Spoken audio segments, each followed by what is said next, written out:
Hello, I'm Isaac Hayes III, founder and CEO of Fanbase. Listen to what I'm about to tell you. The window to invest in Fanbase is closing. We've raised over $10.6 million of our $17 million goal. That means there's room for less than 6,370 people to invest in Fanbase for the average amount. The minimum to invest in Fanbase right now is $399. That makes you an owner in Fanbase today. Go to startengine.com/fanbase to invest. Why? Because current social apps have taken advantage of users for far too long, with content suppression, shadow banning, harmful racist content, and no real tools for monetization and equity. Fanbase has over 1.4 million users and counting, allowing anyone to reach all their following and monetize their content from day one. Social media is the new TV, and whoever owns the apps that distribute that content have the opportunity to own potential billion-dollar companies. While big platforms with uncertain futures are failing to serve their users, Fanbase is stepping up to fill the gap. Don't wait until it's too late. Invest now, invest for yourself and your future. Go to startengine.com/fanbase and own the next generation of social media.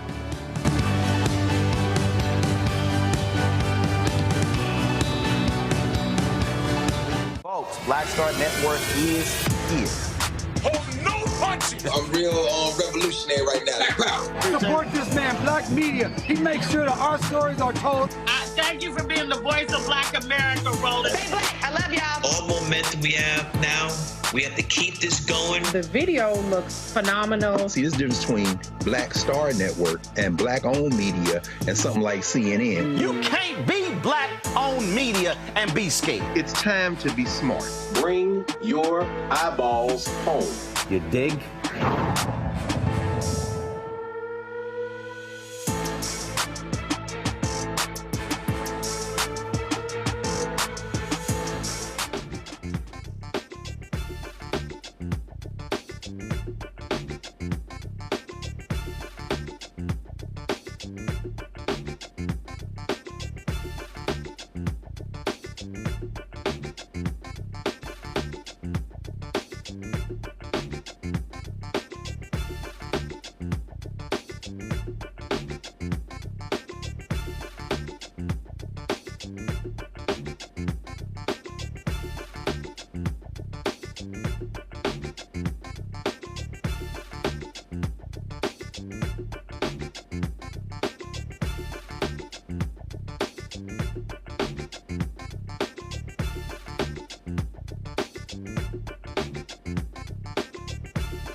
Today is Tuesday, June 10, 2025. Coming up on Roland Martin Unfiltered, streaming live on the Black Star Network.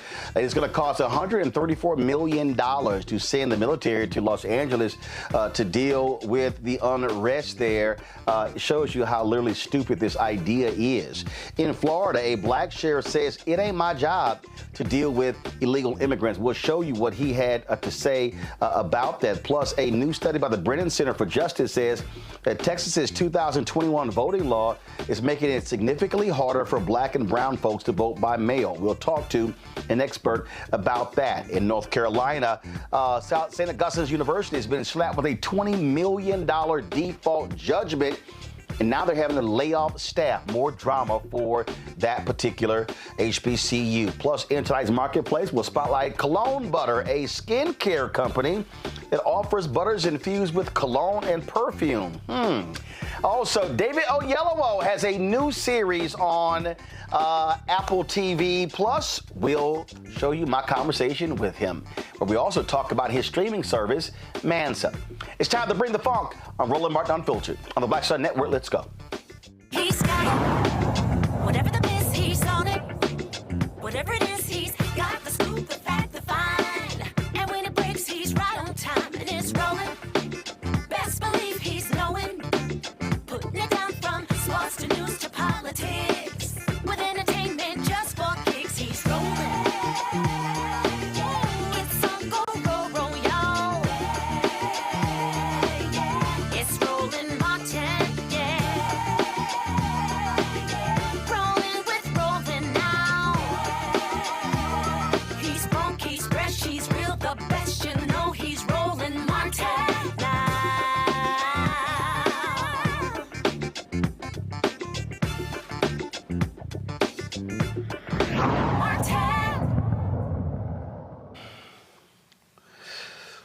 Folks, Donald Trump's decision to send military to California is going to cost American taxpayers $134 million.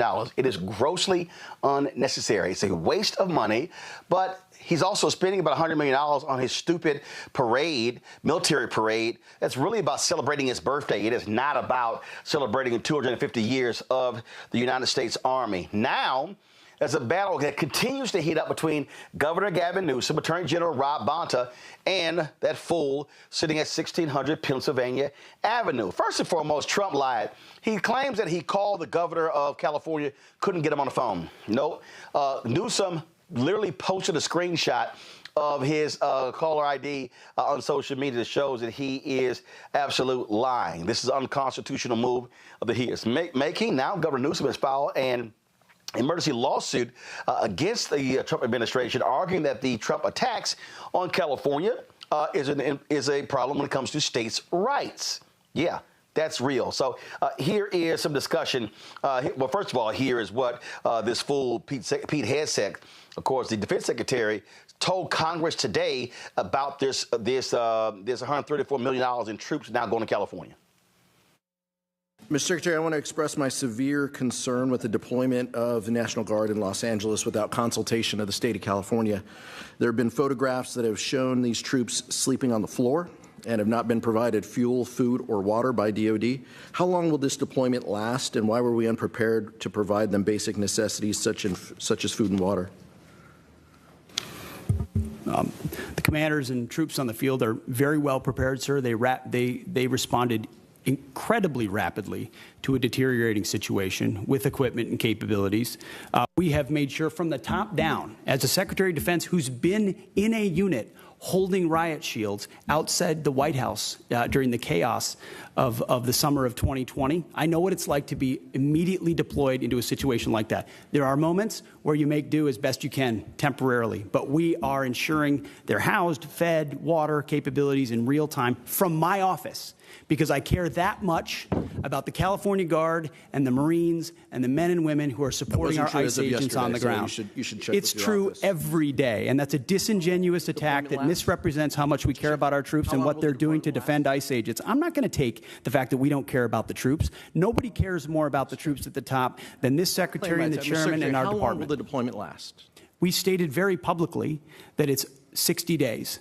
Because we want to ensure that those rioters, looters, and thugs on the other side assaulting our police officers know that we're not going anywhere. We're here to maintain the peace on behalf of law enforcement officers in Los Angeles, which Gavin Newsom won't do. What is the estimated cost of the deployment for the Guard and the Marines to L.A., and where's this funding coming from? Will it be coming from quality of life programs that affect our service members or our families? If you want to wait till I finish. Such as updates, housing and barracks. Before I hand it to Bryn, the insinuation that we're pulling money from housing and barracks in order to fund this is disingenuous and incorrect. I'm just asking. Bryn can give you the numbers. Absolutely. So the current estimated cost is $134 million, which is largely just TDY costs, travel, housing, food, etc.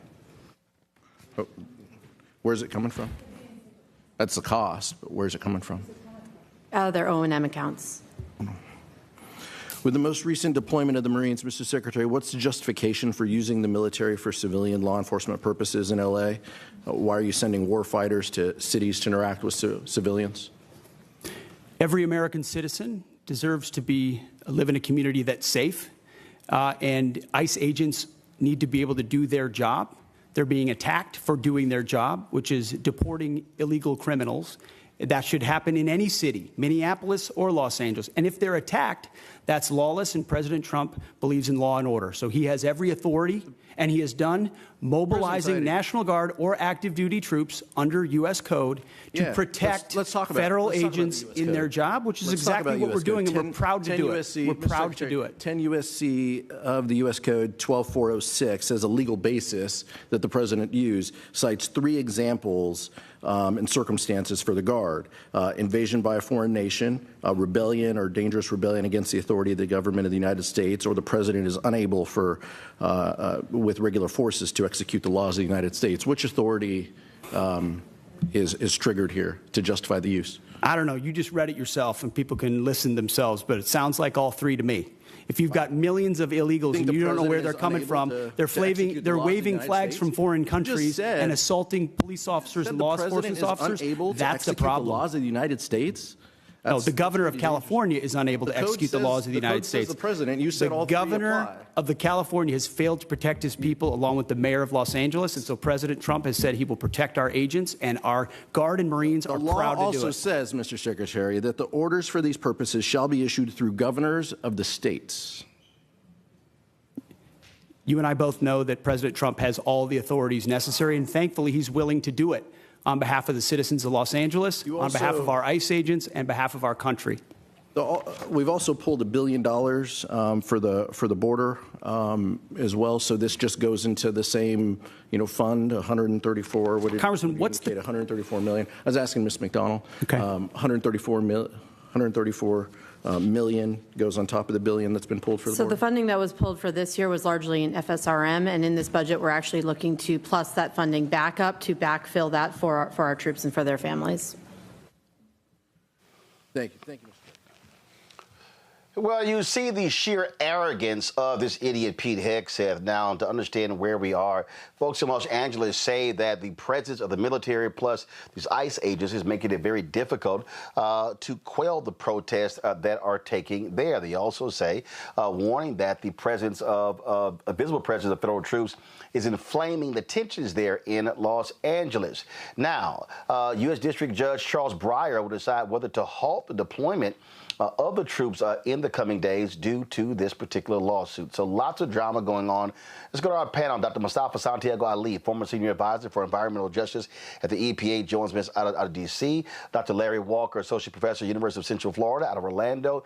Tyler McMillan, social justice leader and movement strategist out of D.C. What you have here, obviously, is an administration that wants to provoke this, Mustafa. You see Trump lying about Governor Gavin Newsom, lying about him not returning his phone calls. And so that's what we got going on here. And then you saw Pete Hegseth. He also was lying there. The law is the law. It is very clear when in terms of the authority when you are to send troops to states, it's a request from the governor. We all know that. In fact, we played it yesterday, control room, get the clip ready. Donald Trump even said it himself before. But see, they don't care. They will just change stuff at a heartbeat and go, oh, we can do it. It doesn't matter. Yeah, I mean, we're very clear. You know, the beauty of this show, the beauty of this network is, you know, even a year before the election, we began to lay out for folks the things that you should be thinking about, that you should be concerned with, because, you know, we had a blueprint from the first Trump administration, and we knew that they were going to, in a Trump 2.0, that they were going to turn it up. So now you see an individual who is trying as diligently as he possibly can to make sure the martial law is happening across our country, to be able to strip rights away from individuals. You know, they have very little concern for the law when the law stops them from doing egregious types of actions. So we're seeing it continually playing out right here in front of us. And they will do anything that they can to fan the flames. And when they do that, then they try and justify bringing in individuals when we could be using that money to actually feed people or to house the unhoused. There are so many different things that we could be doing with that $134 million and the $100+ million for the parade that would actually benefit both our most vulnerable and people across our country. But they don't care, because what this is about is a television show, Larry. That's all this is. Donald Trump wants to present all of this like it's a big TV show. Yes, I have a show of force. And again, his actions are wrong. He knows it's illegal because he actually said it. Roll it. 4 years. I promised 4 years ago at the Republican convention, I'm going to restore law and order. And I have, country. except in Democrat-run cities. Look, we have laws. We have to go by the laws. We can't move in the National Guard. I can call insurrection, but there's no reason to ever do that, even in a Portland case. We can't call in the National Guard unless we're requested by a governor. Sounds pretty clear to me, Larry. Make its way into the lawsuit that's being filed by the governor. It's firsthand, hearing the president say to himself that he can't do what he's doing right now. And I think one of the things, Roland, and people watching this understand, we've talked about this for the last several months about Project 2025, and undoubtedly some of the things that were going to happen as relates to ICE and using other agencies to identify individuals they want to remove from the United States. This is not about democracy, Roland. This is about power. And people have to understand that. And so the only way you can obviously deal with this is protest. And so the president, once again, has said to himself that he shouldn't be able to simply send troops, use the National Guard in California without asking, make sure the governor is signed off on it. I think the other thing is interesting is from a historical perspective, Roland, is that we haven't really seen anything like this in terms of what the governor of a state is asking for and what the president provides since the 1960s as it relates to the civil rights movement. And we know that at that time, Black folks were fighting to be treated like like citizens. So decades later, we're back in the same issue again, but this time it's obviously doing those who are, individuals who have come to this country, many of who are law-abiding and seeking for a better life. But once again, understand this is about power. This is not about democracy. The other challenge with this, Roland, is this will escalate, whether it's California or LA or another, state or city. This will escalate into eventually one person or individuals will be harmed. This is going to be on TV. And then the question is, How do people in those communities and throughout the nation respond when they see violence like we've seen numerous times in escalation in terms of interactions with law enforcement throughout the last several years? What will be the response when someone gets hurt and is filmed on live television? They don't care, Tylik, and so you see what they're doing, and yes, they want this to be the case. They want to this battle. They want to have it, and again, it's a just show of force, and we're going to sit here and take control of this. I saw this clip. Stephen A. Smith was saying, "Oh, that Donald Trump is winning on this." No, he's not, and so what you're seeing is the feelings. You're seeing these things brew, and I'm telling you.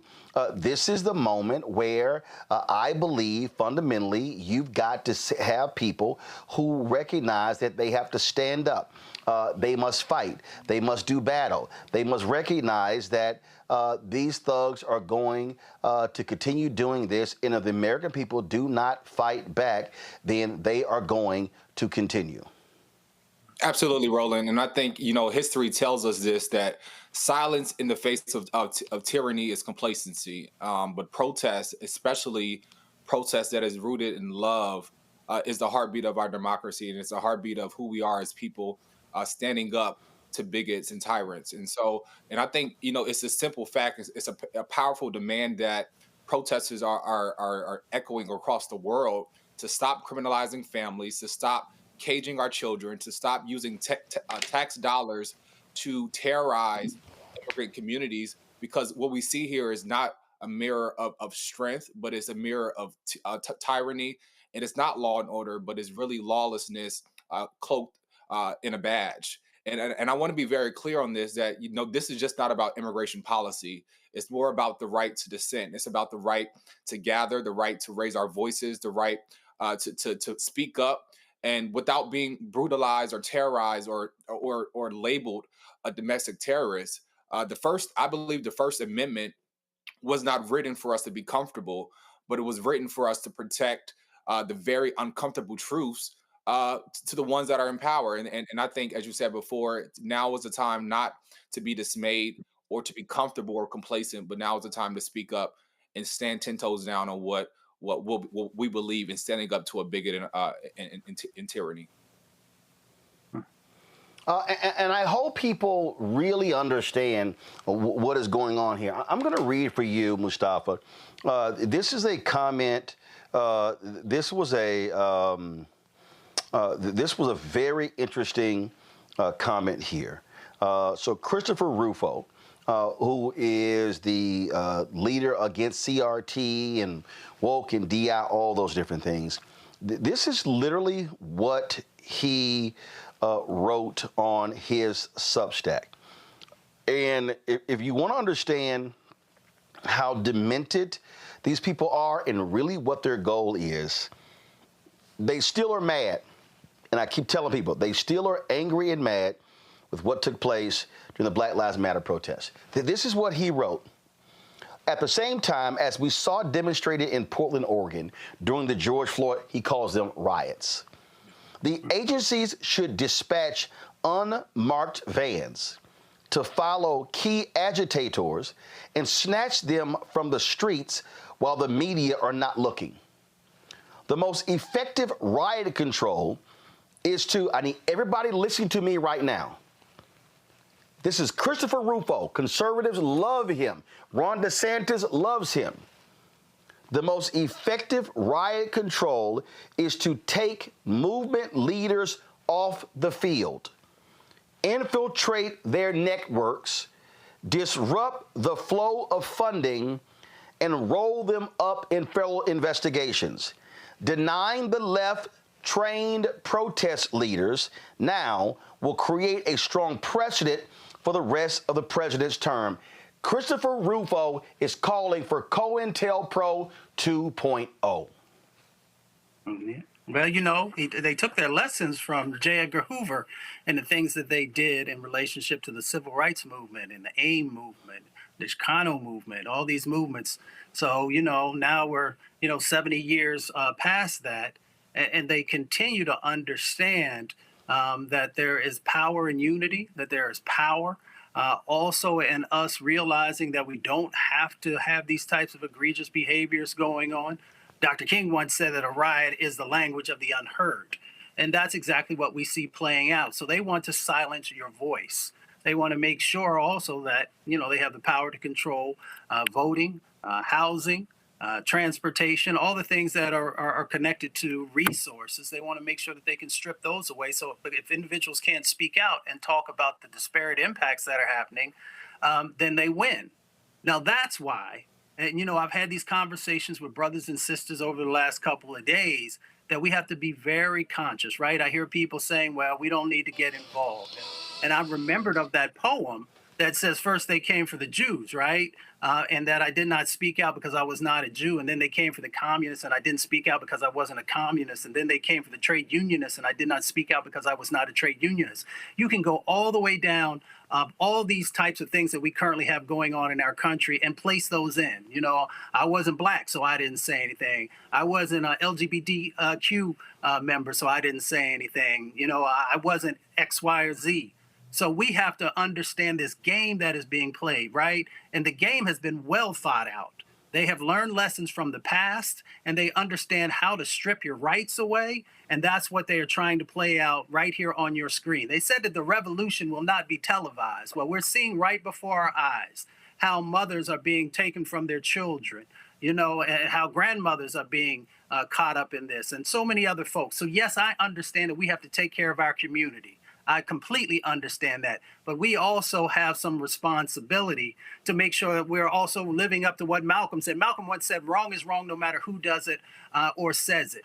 So if we remember those words, we can also make sure that we are taking care of our community and strengthening and also understanding why strategic partnerships and alliances are so important when you're dealing with fascists who are trying to pit one against the other to be able to control. Those comments right there, Larry, by Christopher Rufo, this is what the right wants to do. They despise protesters. Now, they don't mind January 6th protesters. Donald Trump complains about, these folks are attacking cops, but he had no problem pardoning those white domestic terrorists who did what they did on January 6th. And so what they're all saying is, hey, if you beat up cops for me, I will free you from prison. The rest of you who choose to protest, I'm throwing you in jail. Yeah, Roland, this is a huge contradiction. We all on January 6th watched, not just here in the United States, but people throughout the world watch what happened in terms of individuals brutalize law enforcement, break into the U.S. Capitol, trash it, hundreds of thousands of dollars, millions of dollars in terms of property. And we don't even talk about all the things that happen in Congressman Pelosi's office, et cetera. So we watched that international embarrassment. And here we are a few years later. You're right. Many of those insurrectionists have been pardoned. And we're now saying that people who are mostly peaceful protesting is inconsistent with democratic values. And I go back to the point I made earlier about power and not democracy. This is about power. Listen, if you're going to uphold white nationalist ideas and views, then you're fine. If you are fighting for a multiracial democracy, they have a problem with you. And Roland, you highlight some very important, and we continue to go back to Project 2025. That first administration was a dry run.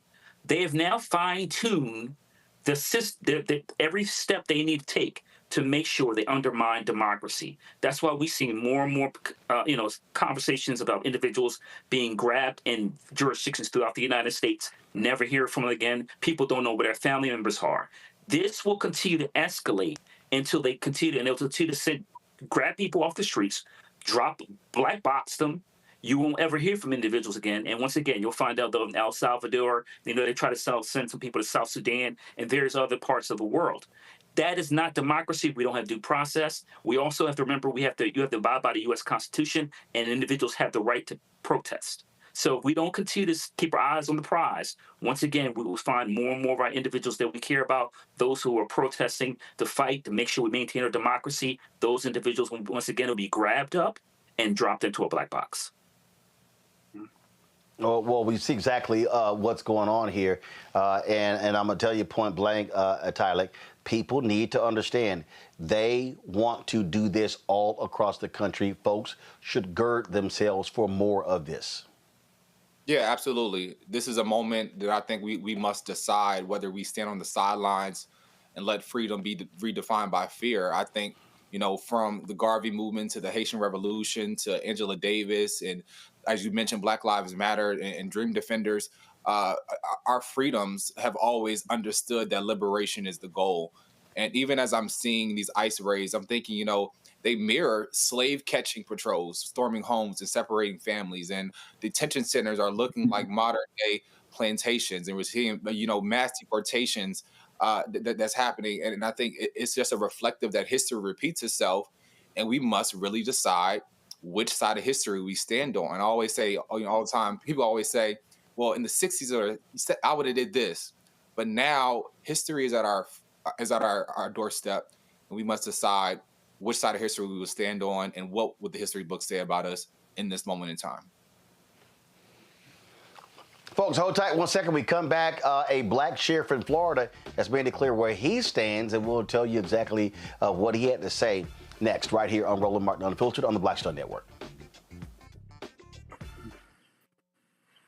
On the next Get Wealthy with me, Deborah Owens, have you ever had $1 million idea and wondered how to bring it to life? Well, it's all about turning problems into opportunities. On our next Get Wealthy, you'll learn of a woman who identified the overload bag syndrome, and now she's taking that money to the bank through global sales in major department stores. And I was just struggling with 2 or 3 bags on the train. And I looked around on the train and I said, you know what? There are a lot of women that are carrying 2 or 3 bags. That's right here on Get Wealthy, only on Black Star Network.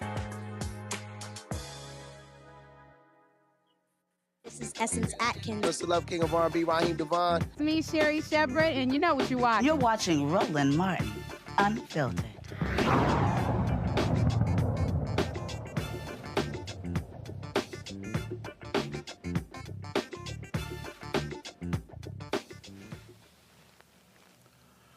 A black Florida sheriff and the state attorney general are at odds on the issue of arresting immigrants. Attorney General James Oldheimer sent a letter to Broward County Sheriff Gregory Toney following the sheriff's comments about not prioritizing the arrest of immigrants during a commission meeting last week. Check this out.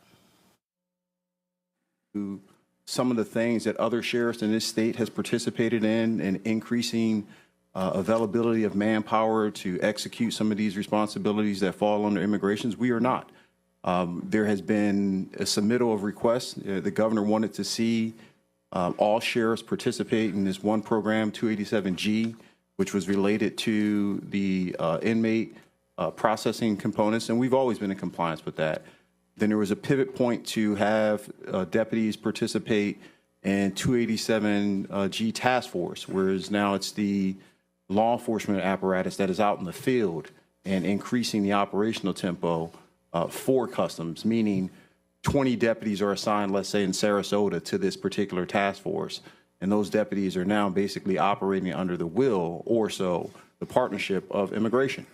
I've dedicated the 2 people that's always been there. I've not increased that. We have other priorities in this community that I'm focused on, and immigration is not one of them. Not to dismiss the importance of that, but we have had case after case just a few months ago to speak about why it's important for us as law enforcement practitioners to focus on the criminal components, not administrative components when it comes to immigration. I don't care what country you're from. If you commit a crime in this country or commit a crime in this county, I'm coming for you. But what I refuse to do is take this notion that we need to be knocking on doors or arresting children or going into daycare centers or restaurants and taking and snatching people off these streets who have been paying taxes and contributing to this society in some positive form, regardless if they're a U.S. citizen or not. It's not within our purview. It's not within our responsibility, and I won't participate in it. This is something that has alarmed this community repeatedly, and I've been crystal clear, and I have not wavered in my stance in the last 6 years, and I won't. The Youth Miles letter orders Tony to comply with the efforts of the Immigration and Customs Enforcement. Larry, your thoughts? Yeah, Roland, it's a lot going on down here in the state of Florida. And so, a lot of the sheriffs down here gleefully signed on to get involved in a lot of these ICE raids. And if you listen to what the sheriff said, what he had to say is completely reasonable. We also have to highlight that he as sheriff, he also serves a very diverse immigrant population. So and we're talking about individuals who voted for him. So this back and forth between, the AG, the state AG, and the sheriff is really based on the fact that he is not as gung-ho as some of the other sheriffs down here in the state. But once again, his point is practical. He's saying if you're a criminal, then we'll come after you. But what he's also saying is they're not going to be kicking doors into homes of individuals who haven't committed a crime. Once again, to quote him, that pay taxes. And Roland, this also relates to, he points to education. We're increasingly seeing ICE agents go to public schools, elementary schools in some cases, seeking to talk to young people. So his point is that we're not going to look for law-abiding individuals, and we're certainly not going to be kicking in the door to elementary, middle, or high schools to snatch kids out of school. And then, like I said, I use the term black box in terms of the last segment. But he's just saying, what he's saying is practical. If you break the law, I'm coming after you. Otherwise, if you live in a community, you're being productive, I'm not going to bother you. But down here, that is not enough. Once again, I made the point about power.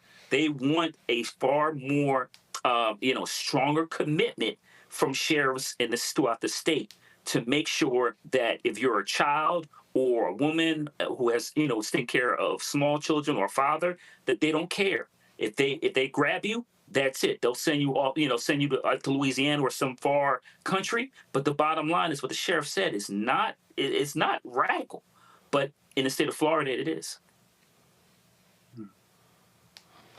What we're seeing, Tydick, again, we know in this state, we saw when Ron DeSantis removed three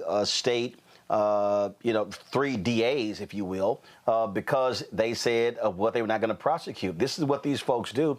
And I wouldn't be shocked if they try to move on this duly elected black sheriff. Absolutely. And I think even as you just pointed out, sheriffs are elected by the people. They're not appointed by the government. And when communities, especially communities of color, organize and demand that their local law enforcement, protect them rather than tear them apart, as an elected official, I think the sheriff has a duty to listen. I don't think it's about politics, but it's really about prioritizing their community safety. And as mentioned before, if they're not doing anything that causes harm to the community, then they should be left alone. And I think even understanding the track record of ICE in itself, having the long track record of abuse, of racial profiling, of violating people's civil rights, especially in a community of black and brown folks where distress is already a major issue. And I think the sheriff saying no to ICE is honestly saying yes to the due process and dignity of public safety. And I think it's commendable, and I wish more local officials would heed to the concerns and the voices of the folks in their community. But here's the deal, Mustafa. They don't give a damn about people who are duly elected, and they don't care if they have their own opinions. They want to tell them what to do. That's what Ron DeSantis does. That's what his attorney general is doing. So they don't care that this sheriff has made his own decision as to how he is going to run his office, which is what he was elected to do. Exactly, and he's doing the right thing. We all know that many law enforcement have limited income, so that means that you have to prioritize.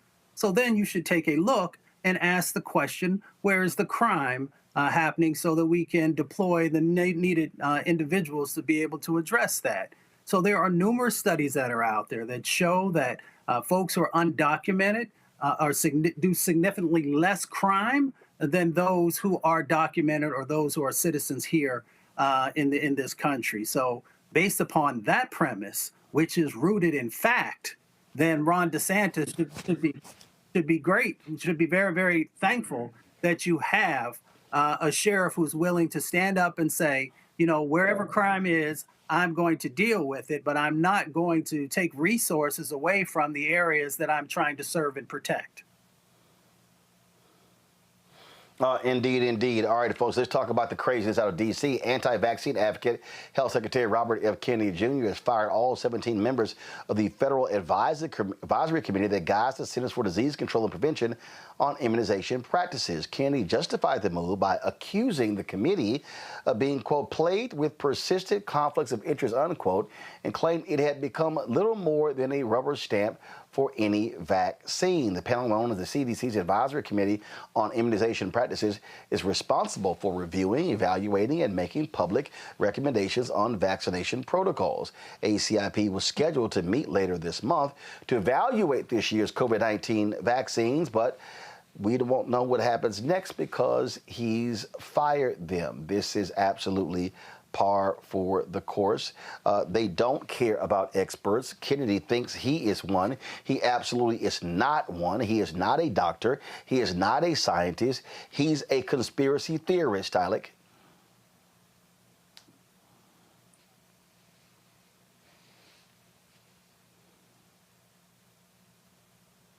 Tyler? Yeah, absolutely. I think, it's just, the fact that he fired these independent vaccine advisors, that I don't think that's public health. It's dangerous and it's a form of authoritarianism. And I think, it's calculated, and especially amongst, a community where distrust has been in the health community. Our people really carry the scars of medical abuse from the Tuskegee to Henrietta Lacks to, just the lack of care in hospitals and hospital racism today. And I think we have every right to ask those hard questions. But what RFK is doing it isn't accountability.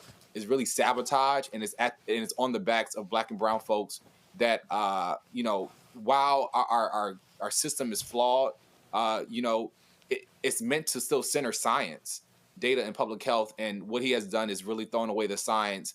And it really puts people in a space to not trust already for a system that, we already don't trust. And so it's very dangerous. And it's our health will be at the collateral of these decisions, most drastically. Mustafa? Yeah, everything that he just said is exactly correct. This is dangerous and egregious, right? You are literally playing with the health of folks across our country. And of course, we know our most vulnerable communities are the ones that often carry the burden. So this is just another continuation of that. Now, I have helped to put together these high-level federal advisory panels before. Many of the things that were shared are just not true. When you have these advisory panels, you are going out and trying to find the very best. And you're not necessarily trying to also just bring individuals on who see the world through the prism that you look through. You want to have a very diverse group of individuals. I know the word diverse probably scares them, but in the way that they actually get down. But when you have these advisory panels, they provide that advice and recommendation, whether it is to an administrator or to a secretary, about the things that they should be considering. They write in-depth reports, and they walk through some of the most critical issues that our country is facing. So for them to just fire everybody and then try and go out and get individuals who are going to be a part of that same group think, because these are the individuals that actually are not interested in diversity of thought. These are the individuals who are not interested in actually taking a hard look at subjects. They just want folks to join who will say what they need to say. And the answer to that is yes. So we need to be very mindful of what is currently going on, and both the short-term and long-term impacts of not having the right individuals with medical background, as you said, with public health background, and what are the other categories that they may have who are helping to keep our country safer. Larry? Roland, when they confirmed, Kennedy to HHS, it for me, it reminded me of letting the fox in the hen house. The United States leads the world in terms of, where we talk about institutes or college universities in terms of research as it relates to public health. He's dismantling all that. And so, getting rid of this advisory committee is going to disproportionately hurt Black and brown people. And particularly, like I said, you can see this coming a mile away. We already know he's an anti-vaxxer. And on top of that, let's remind folks, we're just a few years out from a pandemic. This is not the time to have someone like this in charge of our public health apparatus, particularly, like I said, the challenges that the world has faced just a few years ago. But he's been confirmed, and now we're seeing the repercussions of that. Once again, someone who doesn't believe in science, who tries to drink, unpasteurized milk, take nosedives into polluted waters, should not be in charge of what happens in everyday lives of individuals as it relates to dealing with diseases and vaccines. And what I worry about, Roland, is, and like I said, in terms of the world we live in today, it is very easily, we saw these measles outbreaks we've had in Texas and other places over the last couple of months. It is very easily for situations like that. Once again, what about the flu and possibly COVID? Once the winter comes around, all these things can happen and have a tremendous impact on the lives of individuals, a lot of Americans. And once again, there is no guarantee that another pandemic or something similar cannot happen during this administration's time.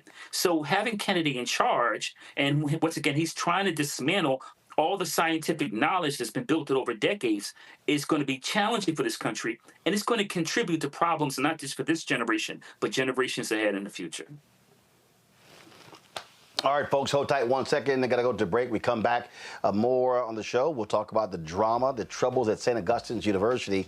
They continue to face significant financial headwinds. Also, our marketplace segment, we talk about the new product that is available on shopblackstarnetwork.com. That is next. But first, if you want to support the work that we do, join our Bring the Funk fan club. Your dollars are critically important for our success.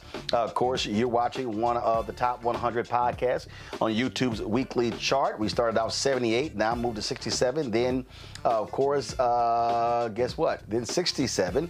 Then 78, 67, then to 46. And so we keep making the jump. If you want to support the work that we do, join our Bring the Funk fan club. So you're checking money, or you're going to use Cash App, use the Stripe QR code. Stripe QR code for Cash App, also for credit cards. If you want to send a check and money order, P.O. Box 57196, Washington, D.C., 2003 7-0196. Now, be sure to make it out to Roland Martin Unfiltered. Roland Martin Unfiltered.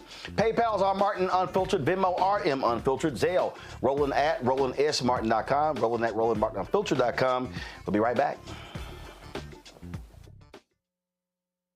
This week on The Other Side of Change. We are here talking about the unfortunate case of 30-year-old Adriana Smith, who was diagnosed and pronounced as brain dead at 9 weeks pregnant and is being kept alive by the state to carry this pregnancy out to full term without any input from her family. It's a really harrowing example of the lack of bodily autonomy we have in a post-war world, and we're going to dream bigger. Join us on The Other Side of Change, only on the Black Star Network. Next on the Black Table with me, Greg Carr. An hour of living history with Dr. Richard Mariba Kelsey, thinker, builder, author, and one of the most important and impactful elders in the African American community. He reflects on his full and rich life and shares his incomparable wisdom about our past, present, and future. African genius is saying that my uncle was a genius, my brother was a genius, my neighbor was a genius. I think we ought to drill that in ourselves and move ahead rather than believing that I got it. That's next on the Black Table, here on the Black Star Network. Hey, it's John Murray, the executive producer of the new Sherry Shepherd Talk Show. This is your boy, Earthquake. And you're tuned in to Roland Martin Unfiltered.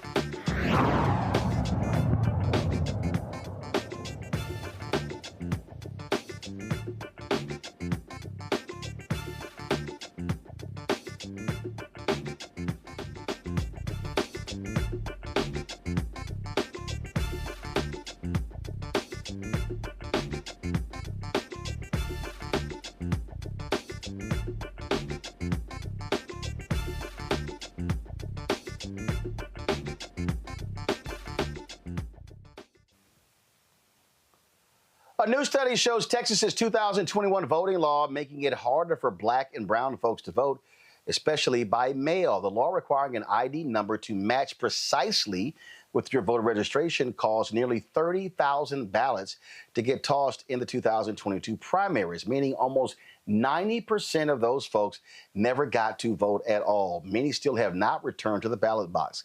Kevin Morris is Senior Research Fellow at the Brennan Center's Democracy Program. Glad you are joining us. First and foremost, let's understand this here, Kevin. The Trump folk pulled out of the lawsuit in Texas over redistricting, saying that they basically said we didn't care that it was negatively impacting black and brown people.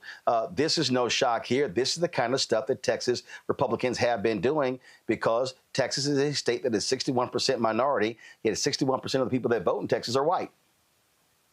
Yeah, no, you're exactly right. We've seen, especially over the last 10, 12 years since the Supreme Court struck down a major part of the Voting Rights Act that used to keep some of the behavior in Texas in check. We've seen them pass a number of bills that have made it more difficult for voters of color to cast their ballots and make their voices heard, from voter ID to what we're talking about this evening, the Texas SB1 that they passed in 2021 after, of course, all of the shenanigans around the 2020 election and the big lie.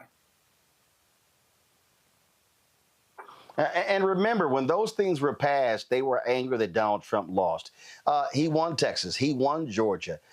He won Florida. But they still changed their laws because they didn't want it to be close. I mean, we don't know exactly what was going on inside the minds of the legislators, but we can look at the data, and the data makes it very clear. What's that? Actually, I think we can. Again, we saw it. They kept talking about voter fraud, voter fraud, voter fraud. The Brennan Center has studied this. Numerous others. Voter fraud is virtually non-existent. And so it made no sense at all that these red states were changing their laws, but they actually fell for the okie doke, advancing Donald Trump's lies that the election was rigged. And so therefore, they went about changing these laws to actually make it harder for votes, because Republicans have even said if they actually can contract the vote, they stand a better chance at winning. They don't want everybody voting. Republicans have literally said that. No, I think, there is definitely an anti-democratic movement happening in the United States. After the 2020 election, we saw the biggest wave of restrictive voting legislation since we've seen probably since the end of Jim Crow. I'm sorry, since the end of Reconstruction in the 1800s. So there is something going on, and we absolutely know. We know the effects of these laws is that they make it more difficult for voters of color to make their voices heard. You were talking about the maps in Texas. Some of these maps have made it more difficult for the votes that are cast to be translated into political power, because they've been racially gerrymandered and kind of locked out of political power in some places. And a number of these have been struck down by the courts. And you're exactly right. Watching the Department of Justice walk away from some of these cases that were being brought over the last few years, it's extraordinarily troubling. Yeah, and so when you look at this vote in Texas, and again, we know how these other states, when these large states move, they follow. And so the problem is when they pass these laws, they're now enshrined into law, and it really is creating problems. And so what have people go, oh, I don't understand what the big problem is with a voter ID. The issue is not even a voter ID. It's all the things that they put in place that go along with the voter ID to actually drive people away and because they want to frustrate folks to make it hard to vote. They don't want to make it easier. That's exactly right. We always say it's kind of like a death by 1,000 cuts, right?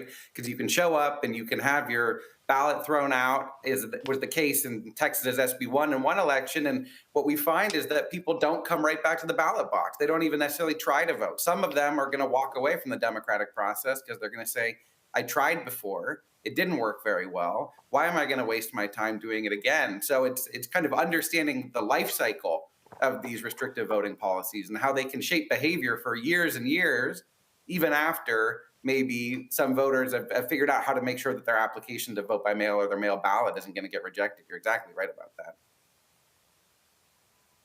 Questions from the panel. Mustafa, you first. Yeah, well, thank you for being here. So we know that these types of things are currently going on, right? We have the erosion of our voting rights. As somebody who works in this space, what would you share with us to get people to be able to better protect their voting rights? Yeah, I mean, I think it's really important to be supporting community organizations that are doing a lot of this work, that are teaching Americans and particularly voters of color what they need when they show up at the polling place. We know all around the country, local groups, churches, and local get out the vote organizations are doing this, but they need the resources to be able to do it well. But we also need the federal government to act. We need to make sure that the Department of Justice is not walking away. And we need to make sure that everyone knows that we're watching them and that we're aware of what they're trying to do. Over the longer time horizon, we need to get the Voting Rights Act back to its full power. I mentioned this before, but in 2013, in a Supreme Court case called Shelby County versus Holder, the Supreme Court got rid of one of the most powerful parts of the Voting Rights Act, and we've been without it for the last 12 years. And we know that this part of the Voting Rights Act, it might have actually stopped the Texas bill that we're talking about tonight from going into effect, because the Department of Justice itself thinks that, or thought under the old administration, we should say, that this was discriminatory and violated Section 2, the part of the Voting Rights Act that still remains. So I think it has to be both local, right? We have to be supporting local groups, but we have to recognize that we need federal power here as well to make sure that states are not going to discriminate. Larry. Yeah, thank you for your work. I was going to ask you about Shelby County versus Holder. It's kind of where things have kind of took a right turn, literally, so to speak. But I guess my other question is in terms of historically, Black churches have played a very important role in terms of getting people registered to vote. Where I'm at in Florida, there's certainly been a lot of steps to make it more difficult for nonprofit organizations to GOTV. And I'm wondering, how do you see things playing out over the next couple of years as we continue to see this assault on voting rights? Yeah, we're watching. There are a couple of Supreme Court cases that are going to come out later this summer about redistricting and racial gerrymandering. I will admit it is a little bit difficult to be optimistic about things right now, but I do, we're seeing some states pass state voting rights act, Virginia, New York, Connecticut. We've seen some states say, the federal government's not going to introduce pre-clearance and make sure that laws are not going to be discriminatory before they go into effect, that we're going to take it into our own hands. So we are seeing some action on that front, which is encouraging. Some of the states that are maybe the worst actors are not necessarily going to be policing their own behavior. But I think, what comes out of the court's decisions this summer around redistricting are going to be important. Alabama passed a congressional map last year that the federal court called discriminatory against Black voters, and they just appealed it to the Supreme Court last week. So we'll see if that moves forward. But there's a lot of question marks right now, definitely. Tyler. Yes, thank you again for your work as well. I think we want to call it what it is. Texas is not restricting votes to protect democracy. They're doing it to protect power. And I think the latest findings prove what we already know to be true, that this is a modern day literacy test. And, and coming from someone that's like, for young people, especially first time voters and students, with those who without driver's license, this is targeted and strategic. What does your research show the drastic impact that this will have on first time and young voters? Yeah, so the paper that we published last week, Texas has never been easy to vote by mail. So for the most part in Texas, you got to be 65 or older to cast a mail ballot. They didn't change that during COVID. They haven't changed that in a long time. So this study was actually more focused on older voters. And these are voters that have voted time after time after time. 85% of them voted in the 2016 and 18 and 2020 election. And these people had these big turnout effects and they had their ballots rejected, right? So we know that if these people with a super strong habit of voting, if these people that have been doing this for a long time, if they're having their ballots rejected, their ballots thrown out, then that's a big problem, because then these effects are likely to be other parts of the law that we didn't study in this particular study. If they're having these effects on habituated voters, they're going to be having big effects on other voters as well. So this is we think maybe the tip of the iceberg, so to speak, in terms of how this whole regime of restrictive voting laws, both in Texas and elsewhere, are shaping political behavior for years. And we know, I should add, that all right, Kevin, for whom there isn't that habit of voting, it's more likely that they're going to drop out and not come back. So, yeah. All right, Kevin, we surely appreciate it. Thanks a bunch. Keep up the good work. Great. Thanks so much for having me on. Thank you. Folks, let's now talk about the drama taking place at St. Augustine's University. The financial troubles continue, folks. A Wake County judge has ordered the HBCU to pay more than $20 million to SBA Connect after the school failed to defend itself in court. How stupid is that? If you are St. Augustine's, you should be firing your law firm. You should be firing the people who oversee the law firm. Everybody in the world knows you don't get sued and not respond.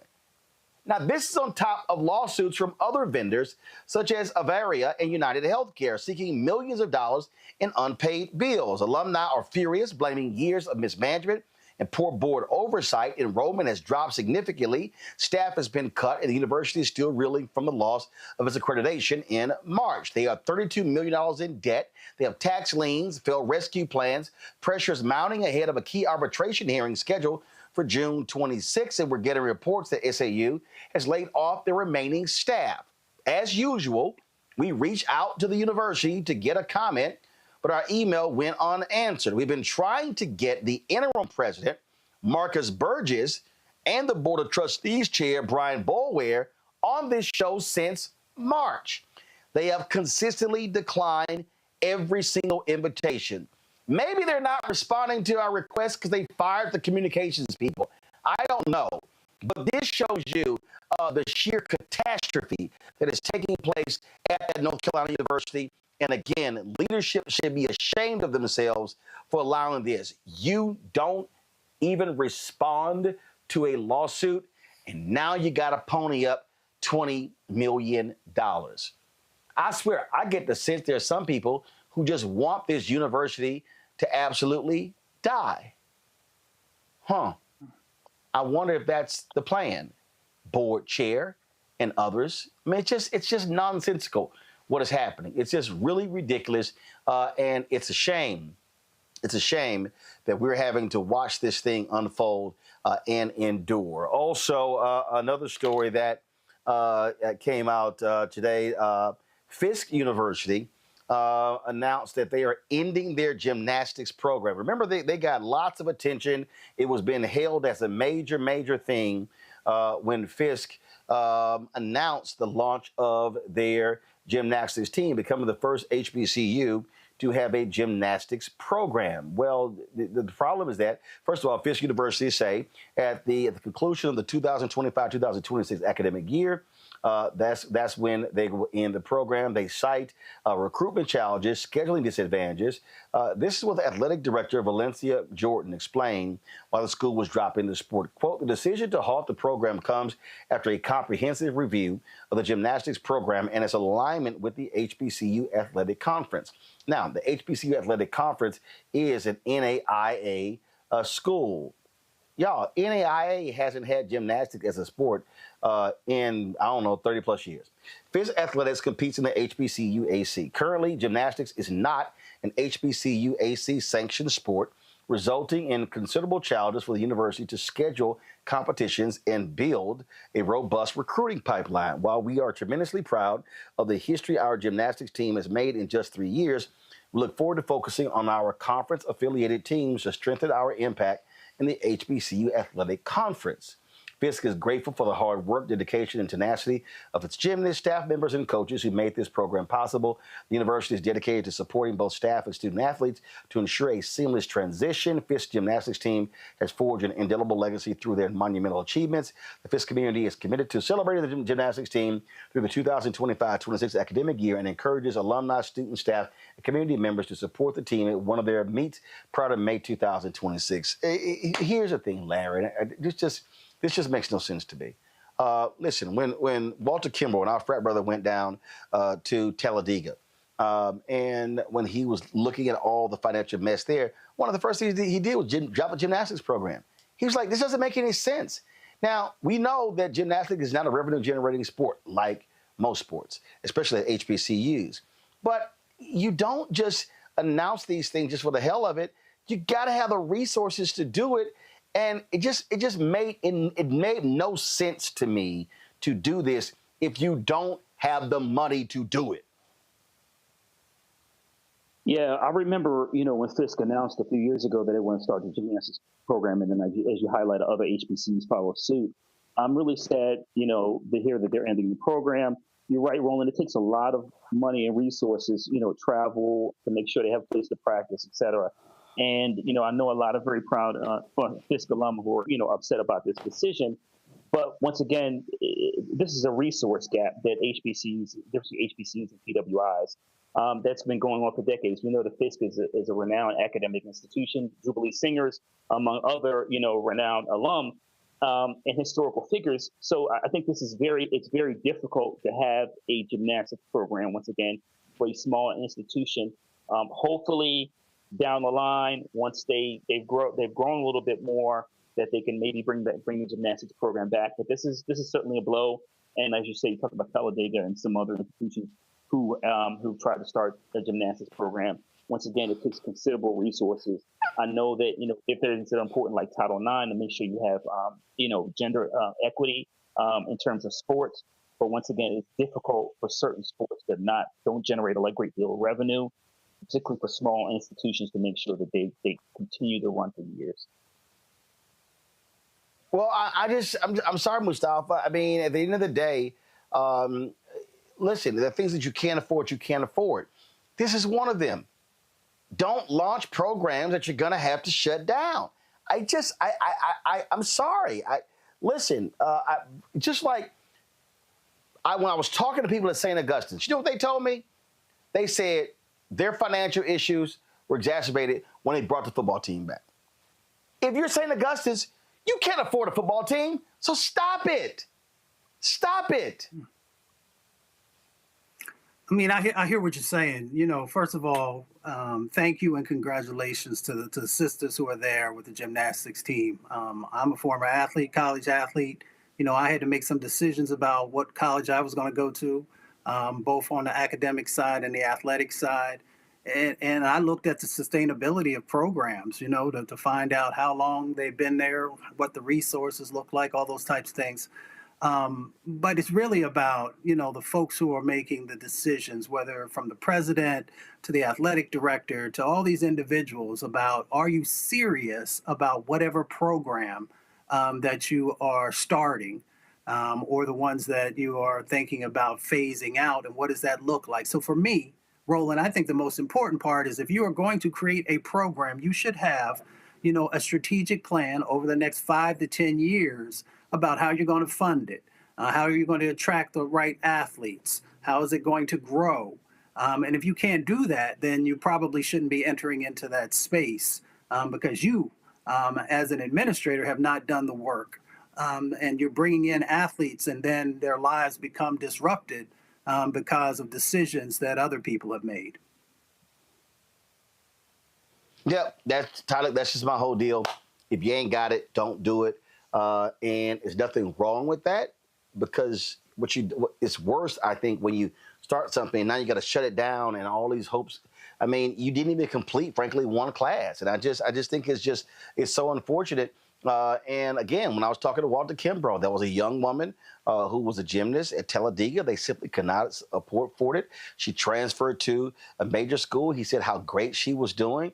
And it is what it is. Sometimes you can't do everything. That's true, Roland. But I will also say, HBCUs have a long history of doing less, with just a little. For generations, and I think when we think about but you can't. No, but you can't. I mean, hold on. I know why we say that, but we've got to actually stop that. It's some shit you can't afford. I'm sorry. There's a difference between doing less with more and having nothing. I get that, but when you have a gymnastic program that nobody else in your conference has a program. So that means that you are traveling much further places. You're having to go to meets. Now your travel budget is high. Listen, we had the guy on the show who's trying to start an ice hockey team at Tennessee State, the first program. Dude said, these are facts. He said, if they're going to have to raise $5 million. Bruh, do you know what the total Tennessee State athletic budget is? Again, he said they got to raise $5 million in order to have an ice hockey team. It's $15 million for all of Tennessee State's sports programs. All. So I'm like, you're going to have an ice hockey team. You got to raise $5 million. But the total budget for all of the Tennessee State sports is $15 million. I don't see how that's happened unless you have a major benefactor who is going to personally fund that program. If you can pull that off, go right ahead. To me, if you can't, you don't start these programs. Yeah, absolutely. Go ahead. And I would definitely agree with that. And to the point where I was talking about doing less. We shouldn't accept that. But now we have seen a predicament where, you know, it didn't work out. The school was already starving and now struggling to eat and having to cut off, you know, different programs. And I think it's almost the same thing that we're seeing at, you know, St. Aug.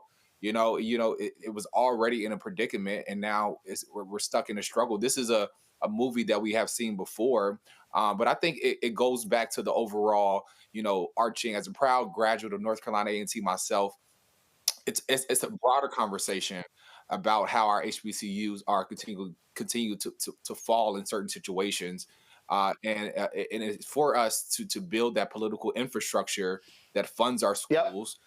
That doesn't abandon our schools politically, and how we must, you know, create an incubator where our endowments are matching at levels to be able to support programs for our students to be able to do gymnastics and ice hockey and all these other sports that a lot of these other schools are getting.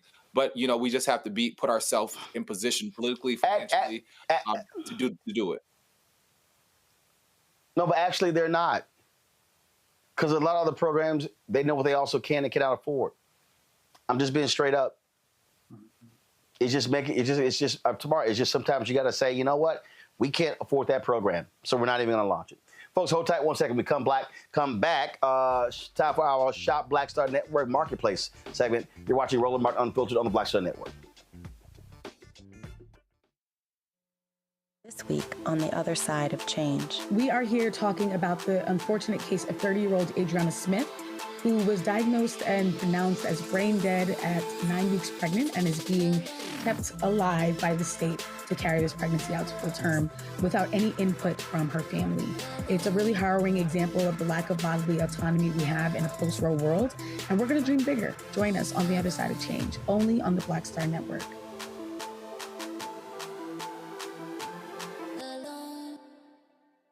Carl Payne pretending to be Roland Martin. Holla! You ain't got to wear black and gold every damn place, okay? Ooh, I'm an alpha, yay. All right, you're 58 years old. It's over. And you are now watching Roland Martin Unfiltered. Uncut, unplugged, and undamn believable.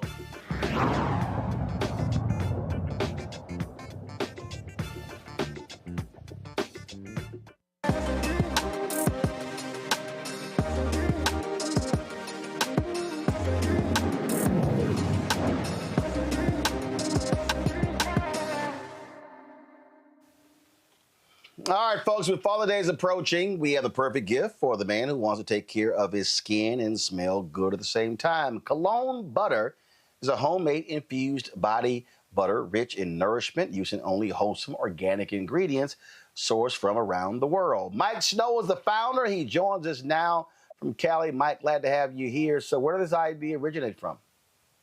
Thank you. Thank you for having me. So I just love body butters. I get really ashy. So a lot of body butters on the market. You know, they smell like strawberries or mango. And I just don't want to smell like that. So I started mixing in my colognes into just no-scented body butters. And I like really peculiar, interesting, unique scents. And people always ask me, what am I wearing? So I said, let me come up with my own formulas, mix it in some body butters, and put it on the market to see if it sells. And I take it it's been selling. Yeah, so it's been about 1.5 years, and I went to Essence last year. That was like my first event for the brand, also my first time at Essence. And I sold out pretty much the first day. And I said, I think I'm on to something. So after that, I hired a marketing firm, and everything's been going good so far. Well, I think one of the things that jumps out at me, I mean, first of all, you're right. I mean, when you're shopping mango, kiwi, it's like, y'all got anything else different? So do you use existing colognes? Huh? No. So I work with a chemist. So I tell him exactly what I want. I want cedarwood. I want ouds. I want Bulgarian rose. And then he sends me all of these samples, and then we tweak it. And then that's how I come up with my own particular scents. Gotcha. So when you're rolling these things out, did you run it by some frat brothers, homeboys, brothers, church members, and you were like, yo, can y'all check out my body butter products? And what was their response? Would they say, sure, Mike, we good, or bro, what's wrong with you? For sure. So my first customers, my first testers were my friends, immediate friends here in LA. And every kind of launch I do, I send it to my family. I send it to my mom and my dad. And I'm like, can you guys throw a little party, ask the cousins, ask the uncles, and get everyone's opinion? And then, I might send about 20 different samples. And then from that 20, we might roll out with like 5 or 6. I never have a real specific number of how many I want to send out. Like, I have to send out 10. It's basically just like, okay, if it's 3, then we do the 3. If it's 7, we do 7, and we just kind of go from there. Gotcha. All right, let's go questions from my panel. Let's see between Mustafa, Larry, and Tylik, who probably is a body butter dude. Let's see here. I think Mustafa, you may win out on this one. Okay, well, we'll unpack that at another time. But first of all, congratulations on the success of the business so far. I love to see Black businesses thrive. Thank you. I'm curious, what's your projections look like as you're moving forward over the next 3 years? Where do you hope to be, and how do you plan to get there? Sure. So I've gone back and forth, just staying e-commerce and going into stores. So the first, I would say 5 years, I do want to kind of stay just on e-commerce, really get a good foundation with the brand before I start looking at retailers. I just want to have a really strong foundation. And then from there, I will like to have the conversations with some big box stores because I want to grow organically. If you grow too fast, sometimes it's not a good thing. Thank you. Tylik, you use these too. Supporting. Yeah, look, I definitely will be supporting. Look, the body butter is what keeps it skin looking good. But my question would be for you. What advice would you give for other young Black entrepreneurs also trying to break into the industry, into different spaces with their ideas? For sure. My motto is, you never know until you try. And, this was just a thought I had. And, just friends and family just encouraged me to like, okay, give it a shot. And, you really never know until you try. And, my motto also is that, launch and perfect it later. And when I first launched the brand, I didn't really like the label too much. The lid, wasn't right. And, I said, I'm going to launch it. And then, the public will tell you, their opinions, like, I don't like this or I like that. And you don't change every single thing about it just because people have opinions. But, if you hear from, a consensus of people, perhaps it's something that you should change. And, no product is perfect. And, every product can use improvement. So I say just launch it. Go out there and launch it. You never know until you try. Larry. First, congratulations on the success. I guess the other question is, here you are, you're on the show, you have this product, obviously you're doing well. Can you talk with people who are watching who maybe want to be entrepreneurs? Can you just talk about maybe some of your background that kind of led you to where you are today? A lot of times we see people and you've established a business and you're doing well, but talk a little bit more about your journey to where you are today, how you got to where you are today. Sure. So I graduated from Howard University, majored in finance. And my beginning of my career, I did investment banking at J.P. Morgan, and then when I came out to the West Coast, I wanted to get more like entertainment finance. So I worked at the talent agency CAA. From there, I went to Paramount Global for BET and VH1 networks, and so I have a finance background. I don't have, I'm not a chemist or anything like that. I basically just had an idea, and I'm really good at, taking an idea and come up with like a game plan and just kind of like just putting it together and launching it. So from there, I just decided to, come up with the brand. All right, then, Mike Snow, we appreciate it, folks. Go to shopblackstarnetwork.com, shopblackstarnetwork.com to check out Mike's products. And so check out his cologne butter. It's all there. Again, shopblackstarnetwork.com. Mike, thanks a lot. Thank you. Thank you for having me. All right, then. Let me thank my panel, Mustafa, Larry, and Tyler. I certainly appreciate, gentlemen, all of you joining the show today. Appreciate it, folks. We go to break, we come back. David Oyelowo has a new series on Apple TV Plus, and so you can check out. He also, of course, is a co-founder of Mansa, a streaming service, and so we'll talk about government cheese. We'll talk about Mansa, all those things when we come back right here. Roland Martin Unfiltered on the Black Star Network. This week on A Balanced Life, we're talking about single father parenting. You've got it. Faith, family, and fatherhood. What does it mean to be a single parent father, spending time with your kid, whether it's a son or a daughter? Whether you ask for it, plan for it, or by tragedy or accident, you step into the role. I didn't take it as a woe is me moment or I was like, what am I going to do? It's like, matter of fact, I looked at it, I rolled up my sleeves and I said, hey, whatever it takes. That's all this week on A Balanced Life with Dr. Jackie here on Black Star Network.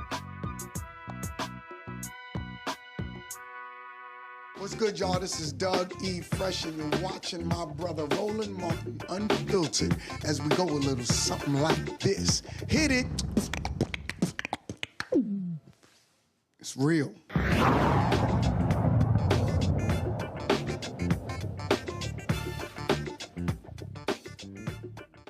David, glad to see you. Hope all is well in your world. It is. Great to see you again, Roland. So I'll say from the outset, I rarely do these interviews. Now, here's why. Here's why I'm talking to you, because it's you. What happens is, all of these streaming services and movie companies, they are very good at reaching out to us to do interviews, but they rarely ever spend any money with Black-owned media. And so I always make the case, well, if my audience is good enough to market, then you should advertise. But when your folks hit me, I said I will make an exception for David. And so that's why we are doing this here, because it's you. So I make that clear because we talk about opportunities for actors in front of the camera, behind the camera. We talk about people who do these deals, diversity deals, and whatever. Where they talk about equity, but I also make it clear that it's also equity when it comes to Black-owned media, and we're all in this fight together. That is correct. And as you know, that is a fight that we are trying to fight in a very tangible, meaningful way with our streaming platform, Mansa. Myself and Nate Parker obviously co-founded that platform. So everything you're saying resonates with me acutely. The other side of the story, though, is that so often, if we will use the phrase mainstream media, when it comes to our shows that feature us prominently, also there is a tendency not to focus on outlets that speak to our communities directly, because there's just an oversight. There is it's I guess if it's not for them, then they don't think of it as something that is for others as well. So, it's two sides of the coin. We need you, Roland, to get to our people. Yeah, and the reality is, but they don't mind those black eyeballs watching these shows. Before I talk about government cheese, you mentioned Mansa and know it very well. Talk to Nate all the time. How is that going? How has it been building that, and what is it looking like? It's going well. At the moment, as a Black-owned streaming platform, as a Black-owned media company, as a Black-owned anything, to be perfectly frank, at the moment, to still be here is a victory in and of itself, considering all the performative promises that were made to support what we're trying to build that have all not surprisingly evaporated. And as we can see that with what's happening culturally, politically, educationally, us being able to disseminate information to our communities is something that other political factions deem intimidating, dangerous, fear-inducing, and so there's real energy around cutting those cords and disenfranchising us further, in my opinion. So the fact that we are here, the fact that we are building, the fact that we are evolving, the fact that we are growing is a testament to our tenacity and the engagement of our audience. Oh, absolutely. And when you talk about creating a space of opportunity, and we also understand Black consumers are hugely important. Tubi has blown up because they targeted Black content creators because they wanted that Black audience. You can go all the way back when Fox was created. They built that on In Living Color, Rock, Black shows like that. We could talk about the CW. So because African Americans watch TV more than anybody else. But what then happens when these networks blow up, then all of a sudden Black people disappear. And so the importance of what Mansa is doing, no different than what I'm doing with my Black Star Network, is creating the space to say, no, when we are the deciders of what gets greenlit. That's the whole key there. I don't have to go ask somebody permission. Can I please do this show? I own it, so I can decide to do it myself. And that's where the power lies. I think there's energy and intention around it being very difficult for us to own the pipes through which we communicate, not just with our own communities, but globally speaking. And so, yes, what you have, what we're building is key. And we need an ecosystem of this, not only in terms of media communication, but in terms of the building of generational wealth, the building of circumstances whereby our children have a mindset whereby they do not even have to think about the notion of creating something and then constantly having that thing go through a filter of a demographic that doesn't represent them, their values, or their priorities. And, it's not to say anything against white media, mainstream media. They are doing what we would do if we had the resources and the power. What we are doing, we are exercising our own bias towards our own communities, espousing the things that are meaningful to us. Where the disparity comes in is where there is a complete imbalance when it comes to who is getting to do that, how and when, and with what level of resources. So, to create a genuine ecosystem of equality whereby several different voices and strata within society are getting to espouse their biases, their values, what is priorities to them, I think is what a healthy country and community looks like. It was very interesting. When Selma came out, there were people critical of you playing Dr. King. And I watched the documentary that your wife did in the making of that. And I was already familiar with the backstory. I was there in Santa Barbara when Oprah had the big screening. I was there in New York with her and Ava and all of you. And the thing that that it really ticked me off when people were saying all of that. The reality is this here. Numerous people had tried to make that movie. There were some other directors who were Black who said, I can't make this movie for the budget you're putting out there. And the reality is, Selma does not get made without you.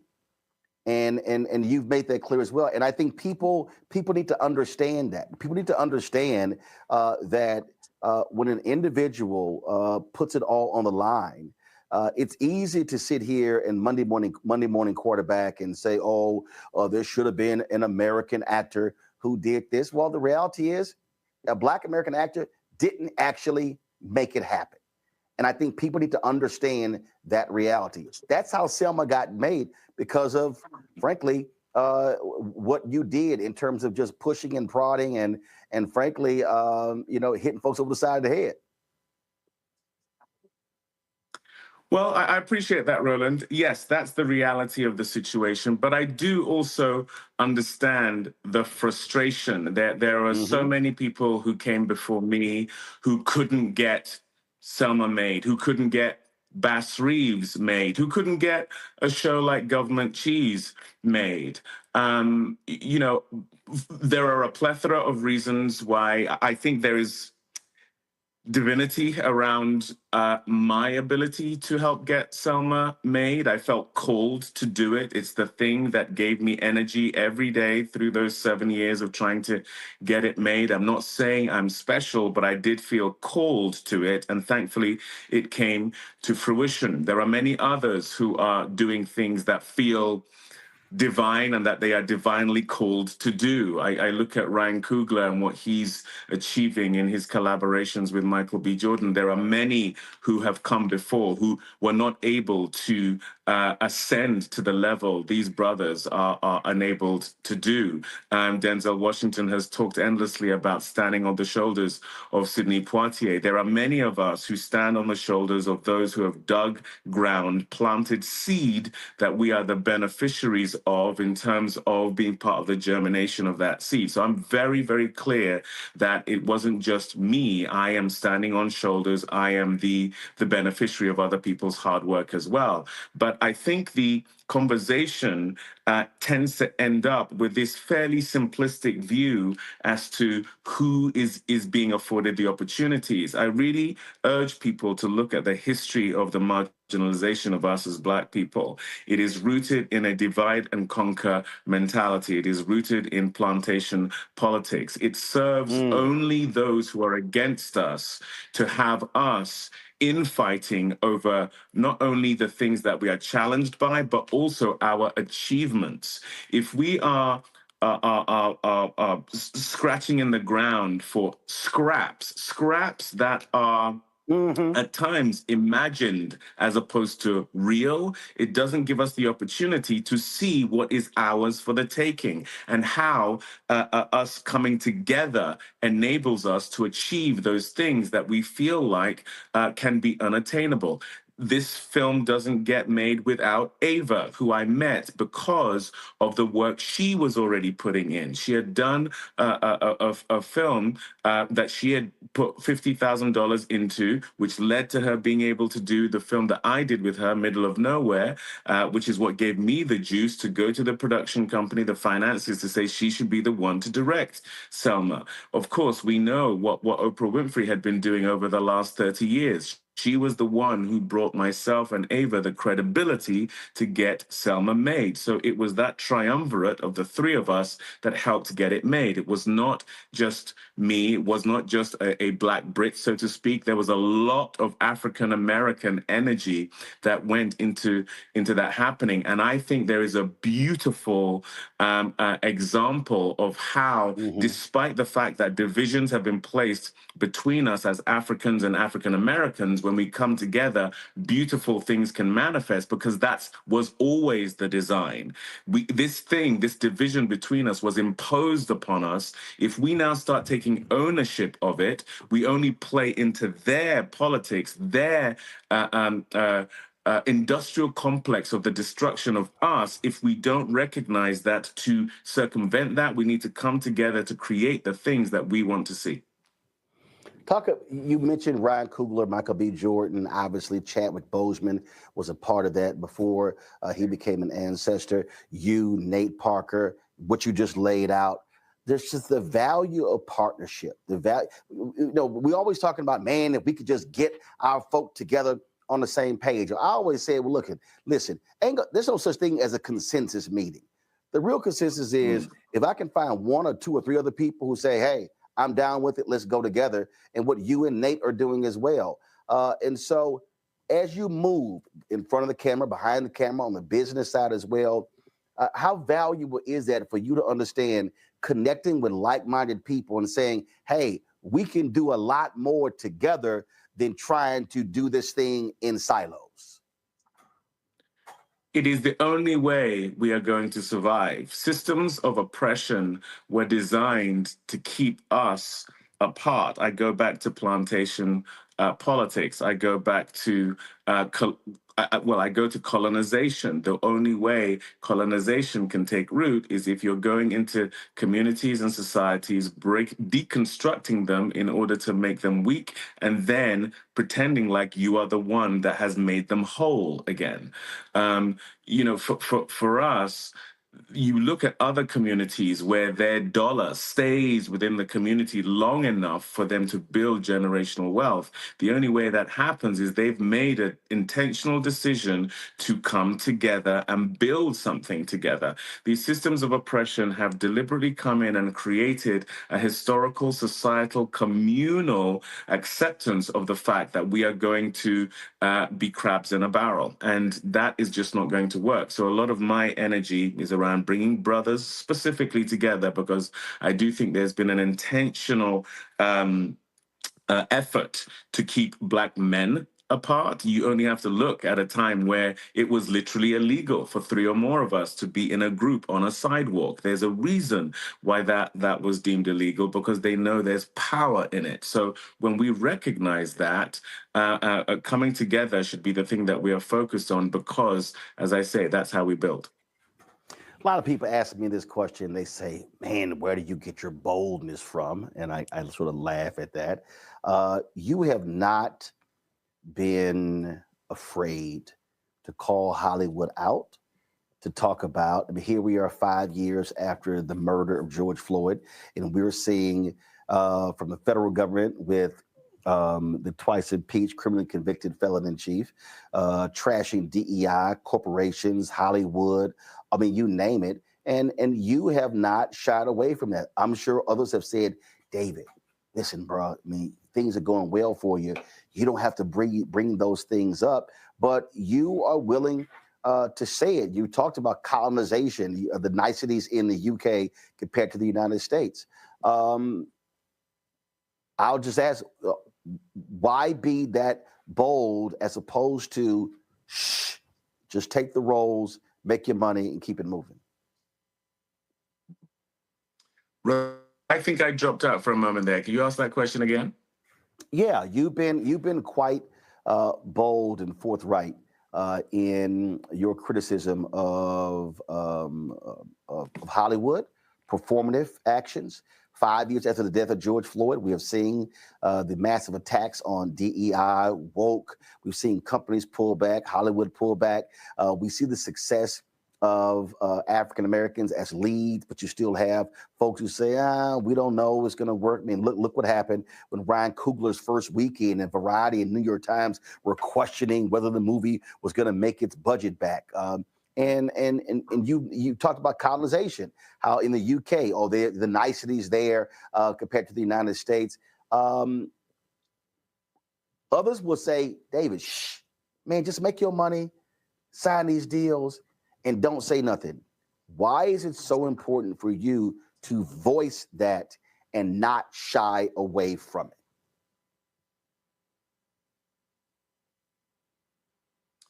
it? Can you hear me, by the way, Roland? Yes, I can hear you. We got you. Yeah. Yes.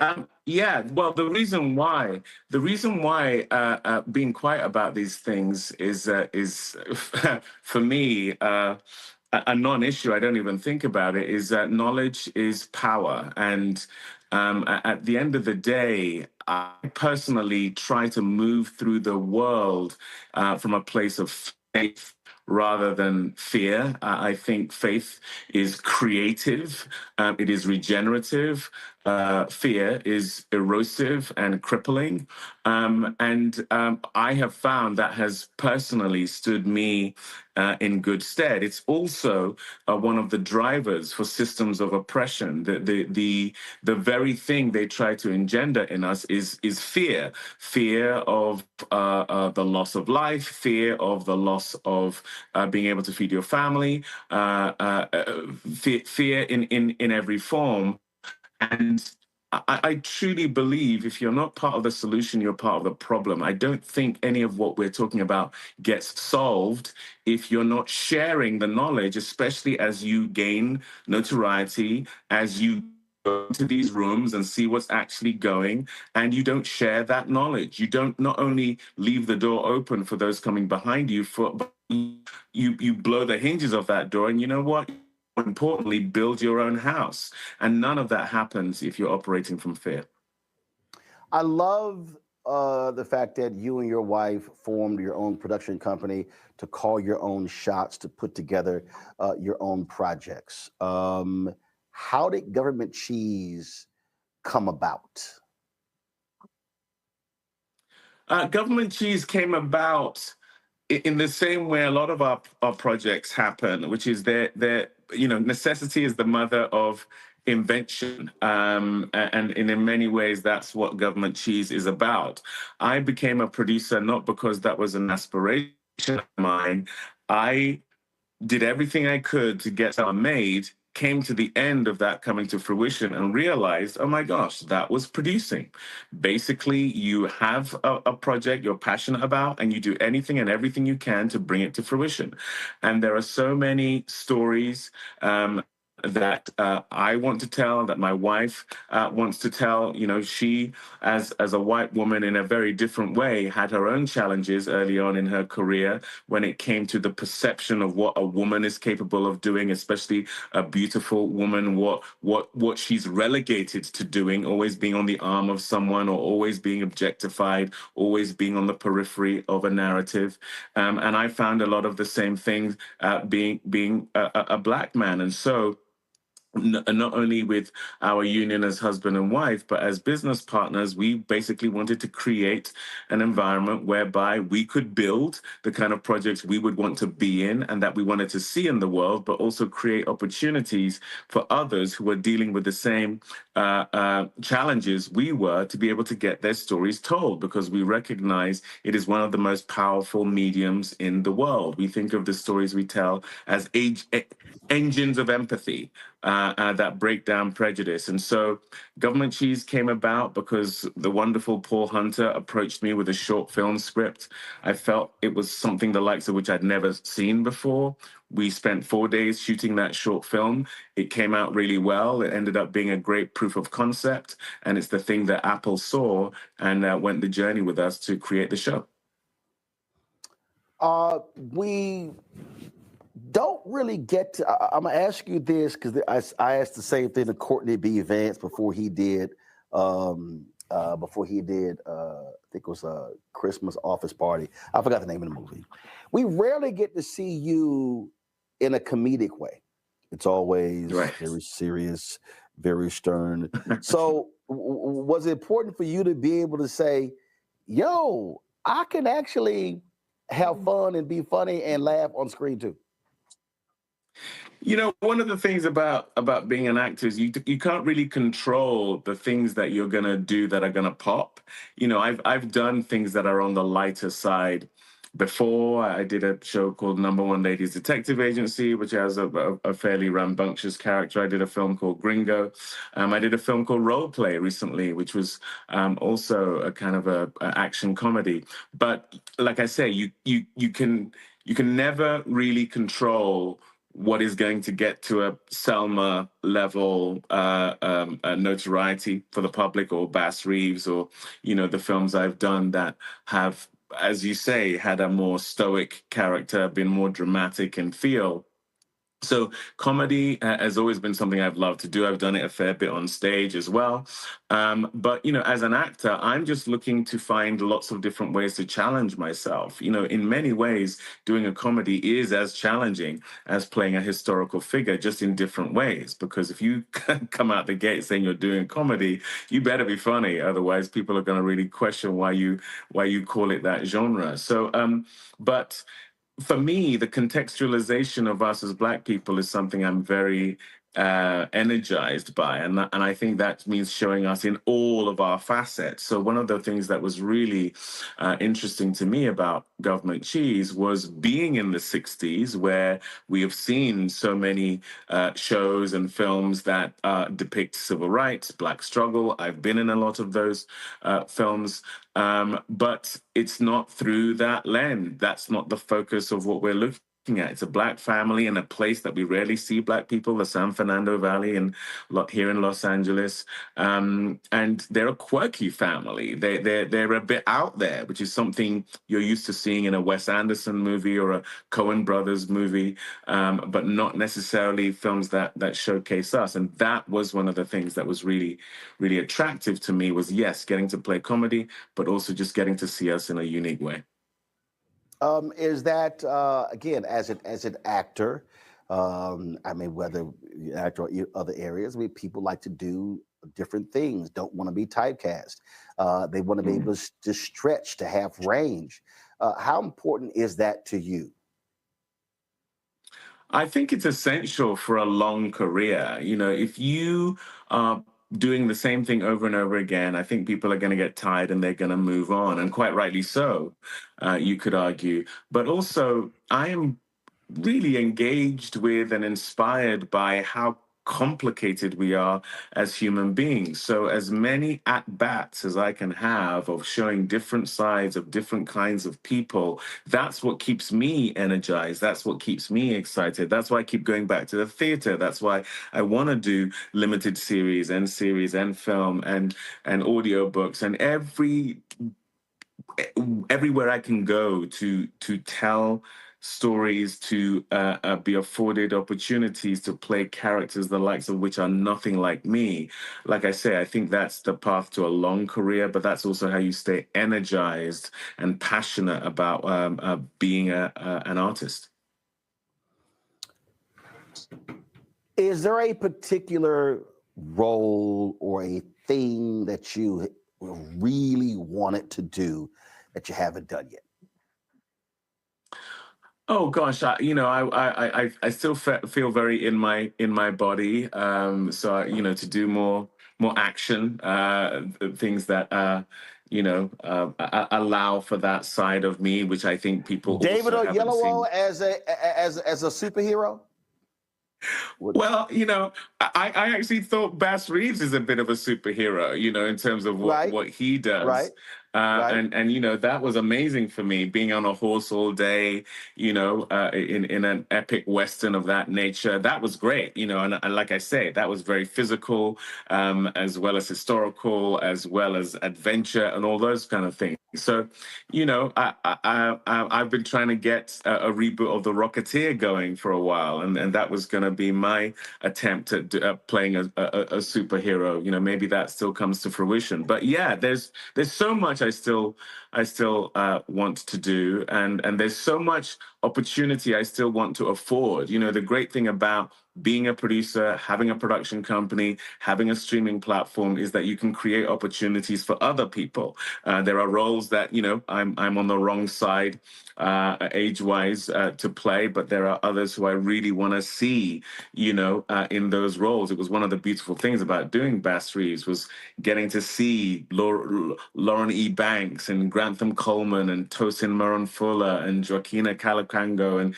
Demi Singleton and Lonnie Chavis, these younger actors get the opportunity to do the kind of thing that just wasn't there when I was their age. I don't know that there was a show like Bass Reeves that was really focused on the Black characters, not the white characters. So that's amazing. If I get to direct The Waterman and again have Lonnie Chavis in that film, or I get to produce Don't Let Go and give Storm Reed that great opportunity she had in that film, those are also the opportunities I'm really looking for. I know, I mean, as you were talking about that, what immediately came to my mind, and I know Danny Glover for a long time was trying to get this made. And I think Mr. B, Harry Belafonte, and I may have had the conversation as well. I was sitting here going, David Oyelowo as Toussaint Louverture, yes. Louverture, the Haitian Revolution. I mean, and again, it's been talked about a lot. And I remember, I forgot other people have said, man, they would love to make that. Obviously, you're talking about epic. And so that immediately jumped into my mind as you were just talking. It's so funny. I met with Danny Glover, I don't know, 15 years ago now when he was trying to get that off the ground. I don't know what's happening with it, but yes, I mean, what an incredible role, what an incredible story. That for me would be a run, don't walk situation to play a character like that. But this is what I mean. You know, it's so frustrating that someone like Danny Glover has been spent decades trying to get that made. You know, Morgan Freeman spent decades trying to get Bass Reeves made. It's really debilitating when our heroes, our icons, those who have really pummeled the ground from a groundbreaking perspective, have not been able to get these really worthy passion projects off the ground. Maybe our generation or the generation to come are going to have an easier time of it. I will tell you, it's incredibly debilitating. You know, I spent 10 years trying to get Bass Reeves made. Summer was a 7-year journey. A United Kingdom where I wanted to play Seretse Khama, the heir to the throne of Botswana. That was another 7 years. You know, it's the knockbacks, the rejection, the racism, the self-doubt, the insecurity that trying to get these things made engenders. It's erosive, you know. But like I say, you know, we're in it, and it's worth the fight. That was a great Vanity Fair number of years ago did an article about Francis Ford Coppola, and the article was about his winery and how from the money that he made with his winery that he was doing his own films like in the $30 to $40 million range. He didn't have to ask anybody's opinion. He funded them himself because of what he was making. And even when I think his opus was Metropolis that came out that did not do well. And he sold a portion of his winery to get it made. But it was just a fascinating story how he had gone through so much in the industry with other people telling him, no. Having the financial freedom to make whatever movie he wanted that appeased his interest, that he funded, and he was like, yo, life is great. I mean, I thought it was just a great article as he just talked about having this other business that funded his film efforts. Yeah, and that's what I mean about the need for us having generational wealth, is to have that ability. You know, I've been a beneficiary of that very thing. George Lucas funded the film Red Tails, where I met Nate Parker, with his own money. That was $50 million of George's own money. All seven studios told him, no, there are no white heroes. And he said, the heroes are the black guys. Right, exactly. And that conversation could have remained in an echo chamber that just continues to reverberate, and we don't get a film like Red Tails. But his wealth enabled us to make that film, which has gone on to be a much beloved film. And it was a film that had not only myself and Nate, but Leslie Odom Jr., Michael B. Jordan, Elijah Kelly, let alone Terrence Howard and Cuba Gooding Jr., you know, all in one place. And so when we talk about us coming together, it's so rare that happens. It's why when you see The Harder They Fall, James Samuel's movie, that becomes a cultural moment. It's why when you see Black Panther, it becomes a cultural moment, because there's so much power in the aggregation of us being together. It's why these iconic teams where, you have a lot of Black people, whether it's in basketball or football, these moments where we are allowed to come together and we build together, what comes out of it is magnificent. It is the culture. It literally drives culture because there is such power in our unification, which is why there is such energy in keeping us apart. And so to have the ability that Francis Ford Coppola has or George had that we became beneficiaries of is absolutely crucial. And that's the thing we don't yet have. And I remember George saying, for that moment, he understood what it felt like to be a Black director and to have white studio execs literally say no because the heroes in the movie were Black and the evil folks in the movie were white and they didn't want to touch it. It was that I mean, I'll never forget talking to him or covering an event at the Congressional Black Caucus where he spoke about that. Not only was it studios rejecting it, the studio that he essentially helped build with Star Wars, that studio doesn't exist without the billions of dollars that his idea, which was also doubted, by the way, when it was first coming to fruition. That same studio was the one that wouldn't support the guy who had essentially fed them for a long time. So it just goes to show how insidious, how intentional, and how challenging that circumstance is. If George Lucas is having that issue, you can only imagine what it's like when you don't have those resources and that notoriety. A couple of more questions. One, the streaming services, has that, now granted, we've seen a significant cutback from about 2 or 3 years ago when it was just billions being spent on content, but has the streaming services, but also the internet, you take with Manza, you take with YouTube, you take all of this, do you believe that's really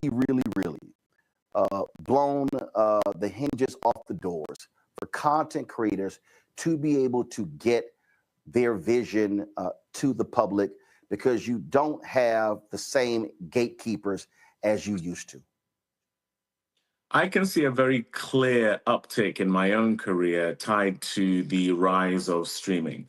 And I think that's to do with the fact that streaming came along and gave us raw data, whereas beforehand it was anecdotal. It was a handful of people who had green light power.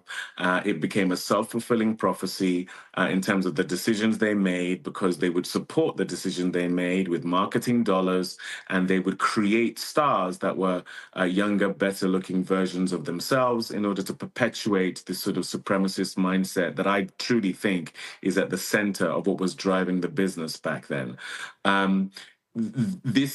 This raw data component is something that cannot be denied. It's the only way a show like Squid Game becomes a huge hit on Netflix. There's no way that they are greenlighting a foreign language film of that nature with the notion that it's going to be a worldwide hit. I don't think we get Bass Reeves made as a movie back in the day, but streaming comes along and you have Taylor Sheridan who has all this success with Yellowstone and then 1883. So you have a path to success.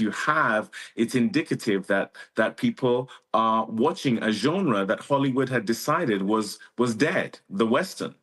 But you can see in a very real way that people are engaging, and so that I truly think has come along and democratized things. It also is global. One of the excuses was Black doesn't travel, so you make a film, they'll give it only a national distribution. They won't think of it as international. Well, now at the flip of a switch, government cheese is in hundreds of countries, and you can tell whether people are engaging or not, and they are. And so that has come along and really changed things. Last question for you. when someone sits down, grabs the remote, and they watch 10 episodes of Government Cheese, what do you want them to come away with? What do you want them to feel? Well, I really hope they'll see themselves in it, because it's a quirky family. It's a show the likes of which I would argue you've never seen before. But I would say if you're part of a family, if you have either had children, had parents, had growing pains, had marital issues, had aspirations to give your family a better life, you will see yourself in this fantastical, absurdist, hitherto unseen family and place and way of telling a story. You will see yourself in it. And, when I talked earlier about storytelling being an engine for empathy, I truly believe we are more alike than we are different. And that, I think, is the way you break down prejudice. And we do it, I believe, in this show in an entertaining and fun way. We show you a family in which you are going to see your own family, and hopefully you'll have a few laughs along the way. All right. Dave, it's always great to chat with you. Good luck with Government Cheese on Apple TV Plus, and man, just keep handling your business and just wave at the haters. That's what we do. We smile and wave and keep it moving. Yes, sir. Appreciate it. Thanks a lot. Thank you. Take care. Bye, brother.